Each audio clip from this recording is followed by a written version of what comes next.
تو یہ جو ذاتی دشمنی والی روش یا گالی گلوچ والی روش یا کسی کو کنٹینر پہ کھڑے ہو کے 129 دن تک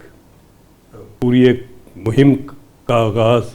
پھر وہ اسی انٹینسٹی سے چل نہ صرف یہ کہ بلکہ میں یہ بھی کہوں گا کہ 96 آنورڈ جب سے عمران صاحب سیاست میں آئے اب تک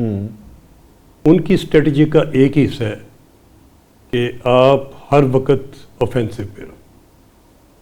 آپ ہر وقت حملہ آور ہو. وہ جیسے شاید میں ہر کرکٹ کے میدان میں ایز اے کیپٹن دوسری ٹیم کو بلی کرتے ہیں یا سائیکولوجیکل ہتھیار استعمال کرتے ہیں، وہ سیاست میں بھی یہی ہے. آپ سارا سلسلہ ان کا، ہر واقعہ، ہر جلسہ، ہر میٹنگ، ہر ایکشن ان کا آپ انالیسس کیجئے سارے سالوں میں، تو آپ کو یہ چیز واضح نظر آئے گی کہ وہ کھڑے ہو کے تو لڑنے کو ترجیح دیتے ہیں،